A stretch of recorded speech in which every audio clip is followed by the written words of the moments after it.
Hi, and welcome to this week's episode of Money with Alpha. Today I'm buzzing a little bit because we had a workshop yesterday. I did one practical money for entrepreneurs, and it was with an accountant and a finance broker. So Nicola and Cassie, who were on the podcast a few weeks ago, and it went really well. We worked, sometimes when you do a collaboration, you're not sure how you're actually really going to work together. But we worked very well together. What we said was aligned. Everybody who came was lovely, and it was such a nice workshop. We've been asked to run another one, so we'll see how it goes. So watch this space. But I would love to. But today I wanted to talk about a topic which came out a little bit at the workshop, which is why I'm mentioning it because it's relevant, and it's to do with investing. And there's a lot of fear and apprehension about investing, especially for women, because we don't want to make a mistake. We don't want to lose money. We've worked really hard for the money that we've earned, so we really want to make sure that we make the most of it and try and do the right thing.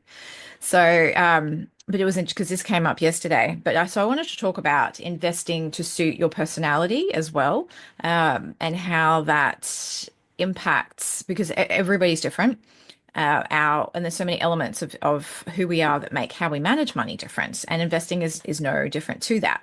So I wanted to touch on a few things. Firstly, though, I wanted to talk about Warren Buffett. He's retiring at the tender age of 95. One of the headlines I read said like shock retirement. And I was going, really? The guy's nearly 100 years old and he's still like heading up one of the most successful and biggest investment firms. I don't consider that much of a shock, really. At some point it was going to happen. His right-hand business partner actually passed away a year or two ago. So I wanted to talk about and in his sort of his retirement speech, he spoke about what he's going to be investing in, and what he's advising his children to invest in. So that's number one. Number two is looking at your risk appetite. And that's not just in relation to investing, it's also in relation to debt, because debt often goes with investing. So it's having a look at your risk appetite for both of those together. Then I also want to talk about investing versus trading, because that's something else that gets often interrelated and confused, and that they are actually two different things. And then finally, I want to talk about trusting yourself and trusting that you know what you want to do, especially when we've come to a certain stage in life. I'm in my 40s, entering the late 40s, end of it, and we have a ton of life experience. We've seen a lot, we've experienced a lot. There's so much wisdom and knowledge inside us that I think we often underestimate. So I wanted to touch on that too. So, firstly, I want to talk about Warren Buffett's retirement speech, and it's interesting because he's headed up Berkshire Hathaway for decades. A single share is, I think, something akin to like 100,000 US dollars.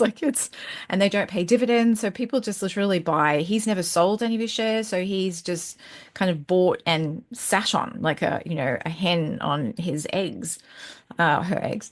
So. It's a really interesting way, when people are constantly buying and selling and prospecting and, trying to guess what's going to happen. He's just been plodding along, sitting on those eggs and just buying and holding. And even and he still lives in the same house in Omaha, Nebraska. He, holds a shareholder meeting every year. People fly in internationally to physically be there at the shareholders meeting to sort of see, even if they don't hold a share, people go as well. So that's why he's considered the Oracle of Omaha, because people go there for his wisdom. So it's interesting what he said in his speech, which is, and and advising his children to invest in index ETFs, index funds. I was like, right, okay. So simplicity, I think, was the key message behind that sort of recommendation for his family. I was like, yep, and I'm all for simplicity, which is why I called my business Money Made Simple. So that really aligns with me, and it's how I invest. I invest in index funds. That's what I do, and they pay dividends, some more than others, depending on the fund that you're in. And you can choose if their funds are focused, like I've got some in infrastructure. Then I've just got sort of broad-based geographic ones. You can invest in green shares, sustainability. Recently. Oh, and you can get gold if you want to invest in gold and you don't want to buy like the actual bullion itself. So there's a lot of different ways. But index funds themselves, which cover, a broad spectrum of assets, and so you get the ups and downs within it, but it sort of is a bit evened out because you're within a bundle. So the index itself, you can have like the S&P 500, which is Standard and Poor. You've got the ASX, which is the Australian Stock Exchange. There's the Nasdaq, which is the tech one in the US. There's the FTSE. There's so many different indexes out there, and they have a bunch of companies in there. They're top companies, 500s, 100s. Like there's a lot of companies buried in there. And if you're in one of those indexes, you're likely going to have a bit of Apple, a bit of Microsoft, a bit of Amazon, a bit of Google. So there's the big players in there too. But I just found that was an interesting approach and recommendation that Warren Buffett, who is considered one of the best investors of all time, has said. So that was one number one. So when you're looking at your personality, just consider that. If you want something a bit more active, this is where the risk appetite, which is number two, comes in. So if you look at, if you want to do property investing, for example. So I had looked into this a number of years ago with my mother, and I just don't think I have the personality for it. It ended up not happening for a variety of reasons, but in the end, I was like, I'm not sure that taking on that level of debt was something that either myself or my mother would have been comfortable with. So I was like, I don't think property development um, would necessarily work. It depends on the circumstances. So I'm not completely opposed to it for me. It's just the circumstances have to be correct. And at that point, they were not. So, because one of the people who came to the workshop yesterday was considering that. And I was like, well, and in that case, there's a lot of alignment, there's a lot of knowledge, there's a lot of experience that can go into it for them. So it might actually be the right choice. So it's looking at like, and I remember sitting down with a client one time, and they were like absolutely shaking, like their whole body was just, you know, fearful, and because of the amount of debt they were in. And then thinking back now, I was like, that level of debt has become normalized over time because I think at that time, this was probably about a few years ago now. Um, they had over $1 million worth of debt, which absolutely freaked the living daylights out of them. Whereas now, in order to buy a house to live in, people are taking on debt of around that amount. I have friends recently, and the house that they just bought was 1.4 million, and I was like, "Whew, wow, okay." So, even with a 20% deposit, you're looking at a pretty hefty loan there. So so it's interesting. So times change, personalities change, our financial capacity changes. If you've got other properties you can use the equity in, things change. So there's a number of variables that go into that, but you still have to fundamentally look at yourself holistically. Look inward as to what you feel comfortable with, but look forward as well in terms of what is it that you're trying to achieve, and is there a time frame where you're prepared to feel a little bit uncomfortable because you know that there's going to be a bigger goal at the end of it.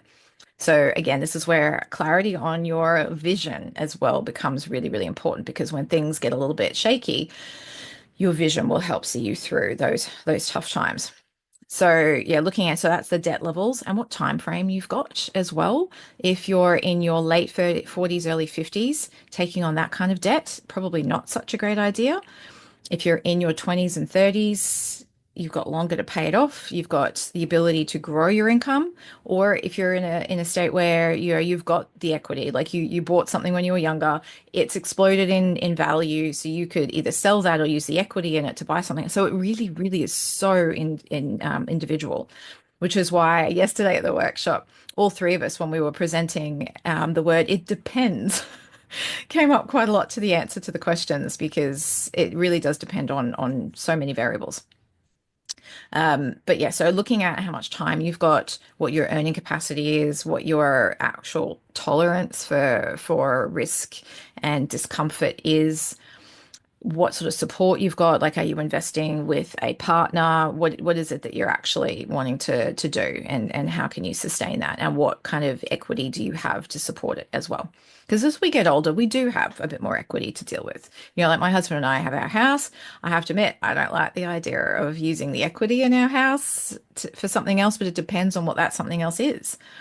So it really is so many choices, which I think is possibly what influences why there's so much choice.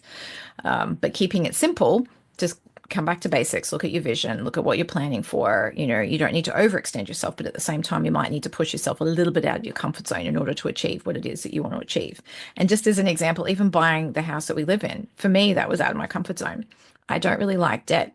I don't like credit card debt. I look at my credit card, I'm like, oh, I just want to pay that off. And they're like, no, no, wait till the end of the period, and then you get the bill and you pay the whole thing off in one go rather than like constantly putting money on it. Because I was like, that's not an effective use of my cash flow. So I'm constantly having these conversations with myself and I know what I'm like. So it's dealing with that, the little voice in your head as well. Then investing versus trading. This is always an interesting one. So when I first started to look into investing, I took share trading courses. I looked at property. I belonged to a property investment meetup group. So I did a lot of learning. I still do a lot of reading. I read lots of books. I love books on all variety of topics, whether it's business, professional development, personal development, spirituality, so many different genres. I'm generally these days more of a nonfiction reader. Used to love crime novels when I was younger, but now I don't know. Biographies and everything have kind of taken over what I like to read as well as those other genres. But the investing side, this is where I learned that with share trading, what we often think of as trading is actually like investing is actually trading. So it's buying and selling. Whereas, going back to the Warren Buffett example, buy and hold, sit on those acorns, sit on those eggs. Um, a lot of the stories I've read over time where people have simply built wealth. It's just that they've just consistently bought. I remember the most inspiring story was of this janitor, and I'm going to hope the story is true because I've read it in like reputable places. But there was a school janitor, and from the time he was, and he'd always been a janitor. So I think from his 20s, I don't think he ever sort of was ambitious or aspired to anything more than that. He was just happy with what he was doing. And he just invested consistently, little by little. And by the time he retired, he had $2 million. And this was a fair while ago now. I probably read this maybe 10 years ago. And I'm thinking, goodness me, that's just demonstrates the power of consistency and compounding. There's nothing to negate that. So that's investing. You're buying and you're holding. The Warren Buffett method as well, like buy, hold. The only time I started investing when I was sort of in my late 20s. And then when we bought our house, I actually sold a lot of my shares to then use that as part of the deposit for our house. So I've been building back up again since then. But it was good. I mean, I look back now and I think, oh, should I have had it in, just in a high interest bank account? But then in those days, interest wasn't, cash wasn't earning much. So I actually did better by, investing that money. Quite often though, when you're saving for a house, depending on how long it's going to take you, it's like put that money in a cash account. But if it's going to take you 7 to 10 years, maybe it is better to put it in an investment. That one becomes a very individual choice. Um, Safety, especially if you're looking at purchasing a property to live in, might be better to just try and find as higher interest bank account as you can. But back to the investing. So unless you're prepared to do trading. I had a cousin who he used to trade. That was his job. And I remember he was constantly like grouchy and grumpy because he was tired, because he was up all night for the different markets, Tokyo and London and New York, or any of the stock exchanges. So opening and closing, he had to sort of be there. He was trading foreign exchange, so currencies, and while he enjoyed it, it ruined his quality of life as well because we live in the southern hemisphere. All of those exchanges are in the northern hemisphere, so the time zones are quite different to our body clock. But I remember just looking at him and going, oh my gosh, and it's a lot of work. It's a lot of knowledge as well. So unless you really know what you're doing, timing the market is even the professionals find that tricky. So look at investing rather than trading if you want simplicity and a bit more peace of mind. Investing for capital or dividends like income returns, that's another aspect too. Like there's a high yield Australian shares fund that I invest in, and it's actually really good. So my dad is in it as well. And every time I get like a bit of a boost of money in my bank account, I was like, oh, well, that one must have paid out. because it pays out every quarter. I was like, yep, sure enough, there it is. So from an income perspective, it does pretty well. Capital is, yeah, it's all right. It's not super duper exciting. But over time, it's grown. So yeah, so it's again looking at those two sides of it. So even with investing, when people are constantly talking about how, the markets are going up or they're going down and people are selling or buying and everyone's getting, I'm like, yes, but ultimately these are companies. These are tangible businesses that are doing business, making money, and they're distributing some of their profits via dividends to their shareholders. So there's an income aspect to it as well, but that's not as newsworthy. So even if the value of a share goes down, if you don't need to sell it, it doesn't really matter. It's not realized loss or gain. Just leave it there and then just accept the dividends when they come so that you're at least still getting the benefit of that income. So it's important to understand the multiple sides to this and to work with the level of risk that you've got and the simplicity that you would like. Which leads me to my last point, which is to trust yourself. You know yourself better than anybody. Like people can tell you, I sometimes goes with my husband because he tries to tell me stuff about me. I was like, look here, you don't know me as well as I do. You can assume, but assumptions are dangerous. So just let me do me. You do you. Generally the arguments are a little more heated than that, but you get my point. But trust yourself though. Like you really, really understand what you want, how you want to do it, have a vision for your life.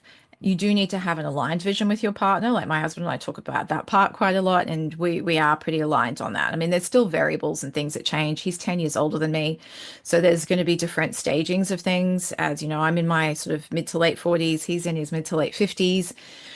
Priorities from a working perspective will change, which will then influence the investing style as well. And he's almost possibly a bit more conservative than I am.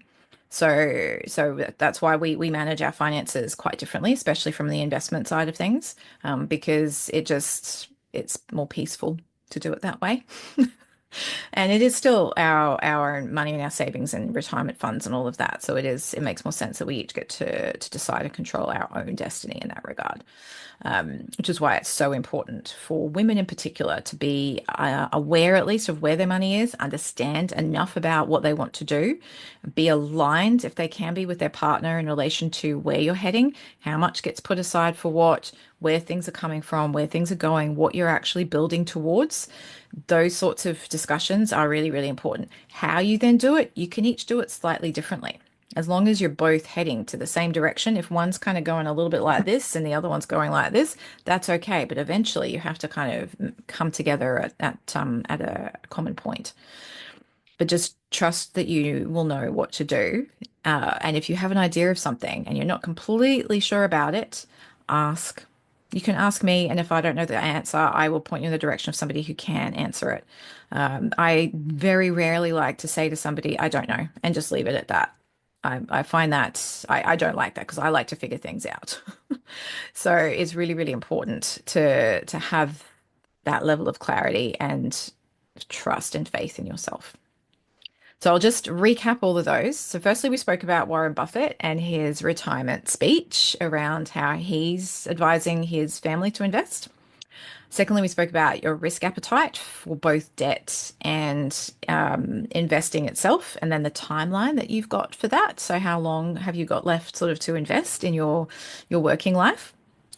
And then looking at the difference between investing and trading, making sure that you're very clear on what those two are and which side of those or which camp that you actually would like to be in, investing or trading.